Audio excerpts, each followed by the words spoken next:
Bueno, queridos amigos, es importante que, creo que ya lo dije, pero que lo repita una vez más. El propósito de esta pequeña serie también de audios, que en parte yo lo he dicho en otros, algunas cosas se irán quizás repitiendo, otras no, tiene un propósito, como tuvieron otros, ¿no? Mostrarnos en qué momento estamos viviendo. Hubo toda una serie antes que el Señor venga, después tratamos otros temas, como por ejemplo cuando fue la Amazonía, la preparación, después el documento final, exhortación posinodal, en fin, fueron varios temas que nos están hablando de la actualidad. ¿Por qué lo hago? Lo hago porque primero el panorama puede a veces estar confuso y es importante integrarlo, es importante tener la visión total de dónde estamos parados, de dónde viene todo lo que viene y no predecir hacia dónde vamos porque ya estábamos inmersos. Entonces, todo esto tiene un propósito fundamental y si ese propósito no se alcanza, yo lo consideraría esto fallido, ¿no? Porque es que nos enfrasquemos más, que nos concentremos más en la oración, en el ayuno, en la penitencia, en tratar de salvar a los otros hermanos que están lejos y que están peligrando, porque no peligran simplemente su vida aquí en la tierra, un contagio, lo que sea, peligra la vida eterna, nada menos que la vida eterna. Así que por eso lo estoy haciendo. Y ahora primero empecé con el mundo y ahora estoy con la iglesia, con nuestra iglesia. Pero, por otra parte, quiero también, eh, cuando digo oración, una cosa que veo que a veces estamos metidos en maratones de oraciones. A ver, esta novena para esto, a ver, ahora otra para esto otro, a ver, qué sé yo, estos rosarios, bueno, mundiales, lo que sea. Cuidado que no perder la oración diaria, constante, perseverante, por estas cosas que nos hacen pensar, sí, bueno, ya lo hice, ya está. No, no. Esto es cotidiano, es una actividad cotidiana.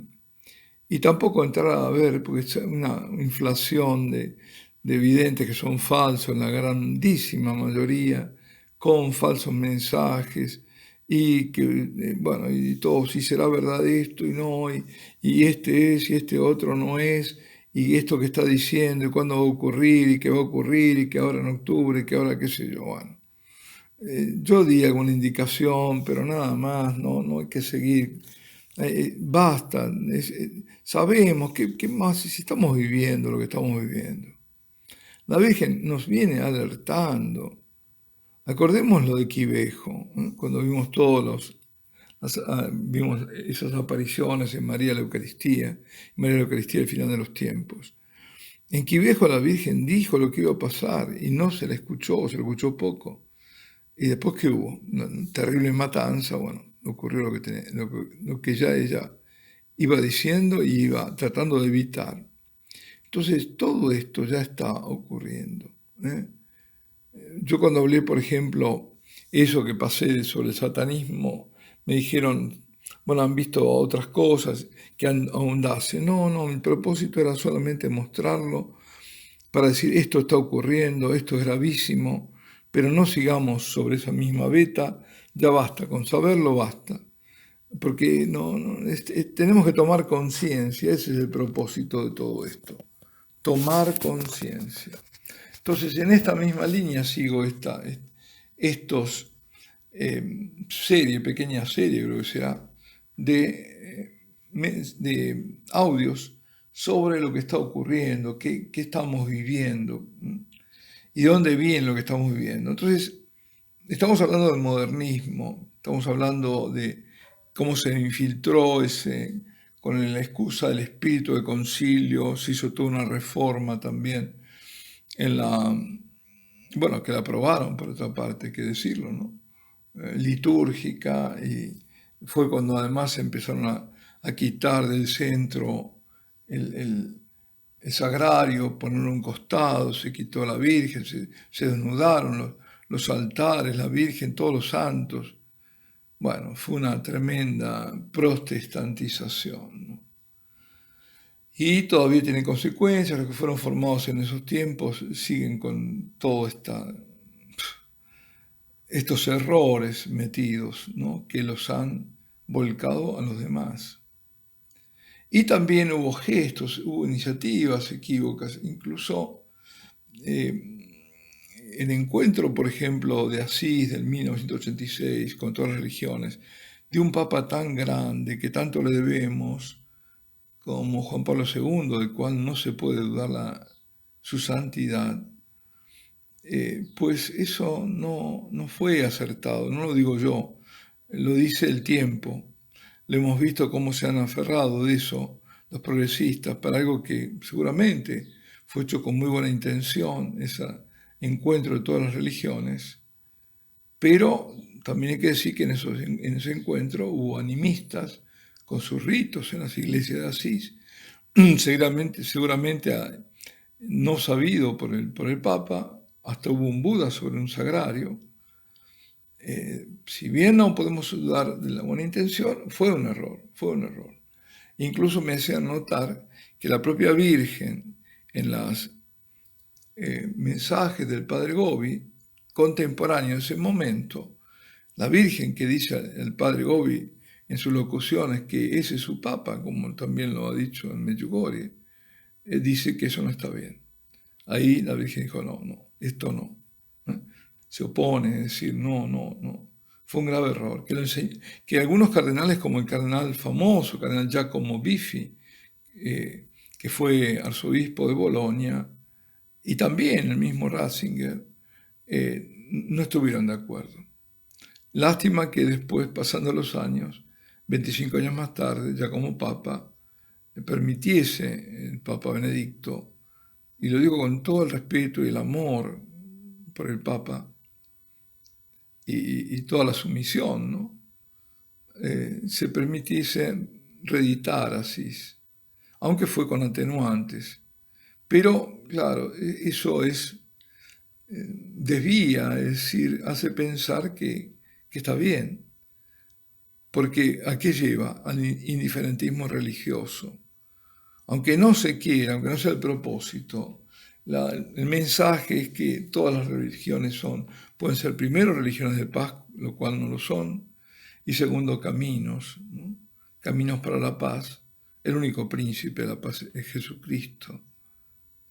Entonces, claro, seguramente hubo grandes presiones internas, las hubo, no hay duda, ¿no?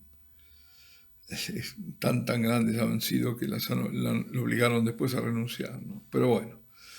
Entonces, aquellos gestos de acercamiento, esas iniciativas, por buenas que fueran las intenciones, han llevado a la confusión de los fieles, a ese indiferentismo religioso, repito, a pensar que todas las religiones son buenas y que en todas hay algo de verdad. Así que estamos, claro, cada vez si vamos deslizándose por este camino, es un camino que está en pendiente hacia abajo. Y al final lo mismo da una religión que otra. Al final cada una tiene su verdad, entonces al final nadie la tiene por completo, y si nadie la tiene por completo no hay una verdad, y se llega al sincretismo, a meter todas juntas, como decía la Virgen, se quejaba, ¿no?, de ese amasijo de religiones, decía, entre Fontana y Bruno Cornacchiola. Y entonces se niega a Cristo como verdad absoluta. Es decir, no estoy diciendo, digo, ¿a dónde lleva un camino así? Las consecuencias. Y se niega la revelación que el único Salvador es Jesucristo.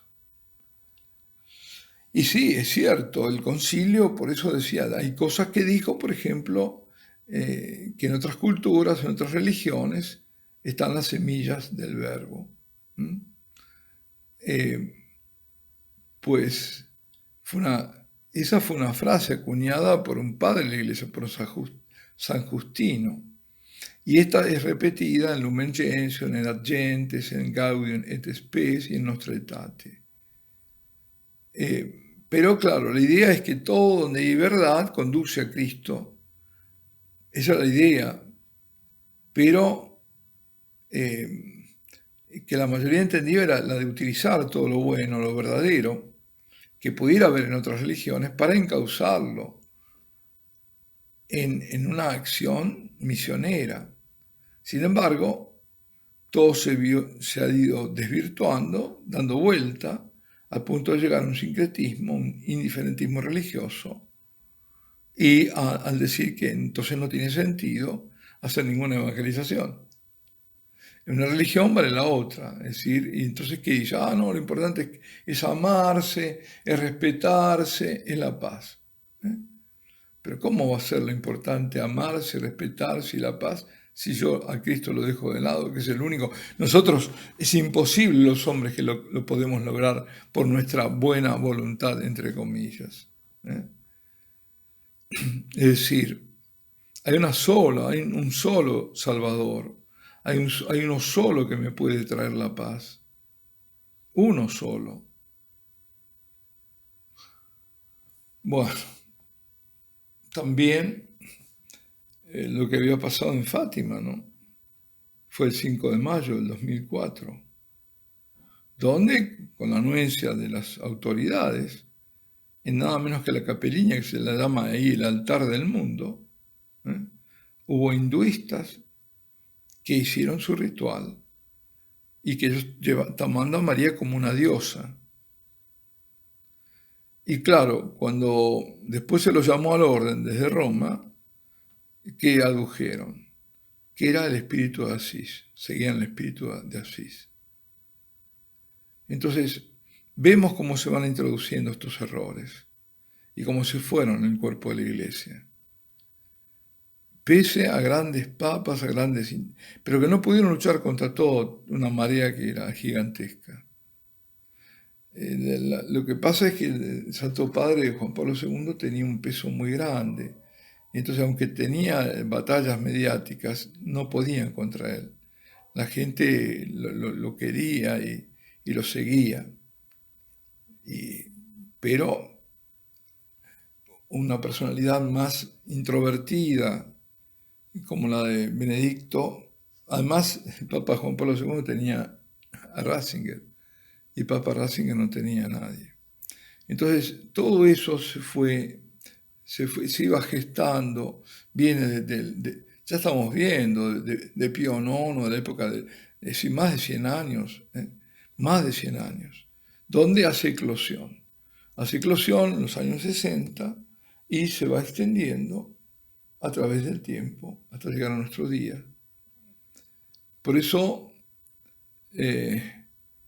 vemos en los documentos del concilio, el Papa Pablo VI tuvo que intervenir. Una vez que se había redactado la Lumen Gentium, esto para darnos ideas, ¿no? Y lo hizo mediante una nota explicativa previa, que aludía al capítulo 3. ¿Eh? ¿Por qué? ¿Qué pasó en el capítulo 3?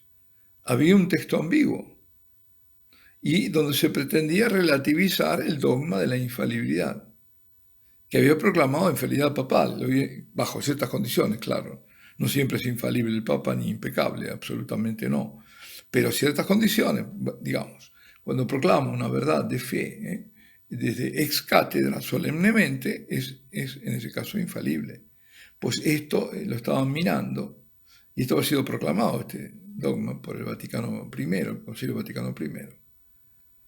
Y ese texto también tiene una eclesiología, es decir, un concepto de iglesia protestante, lo cual estaba disminuyendo la autoridad del Papa, en vistas a que una sinodalidad, ¿os suena? Es decir, colegialidad, en la que el Papa es igual a los demás obispos. Un cierto primus inter pares, pero de honorífico, pero no lo que dice el Papa ahí terminó, ¿no es cierto? El Papa está por encima del concilio, por ejemplo. Estuvo el concilio de Constanza, además que decían al revés, cuando hubo el tema de tres papas al mismo tiempo, fue el concilio el que dijo que la autoridad mayor en la iglesia era el concilio. Pues eso fue desechado, eso es herético. No hay nadie por encima del Papa. Bien. Pero el Papa, no hay nadie por encima de Cristo. El Papa no puede estar encima de Cristo, ¿no? Si el Papa dice algo que va en contra de lo que Cristo dijo, entonces se convierte en antipapa. Por supuesto, ha habido antipapas, y más de uno en toda la historia. Entonces, estamos viendo cómo, lo que quiero decir es, que, volviendo al tema de la nota explicativa, cómo tuvo que reaccionar en un documento del concilio, para decir, bueno, atención, lo que decíamos antes, son susceptibles de revisión. Alabado sea Jesucristo.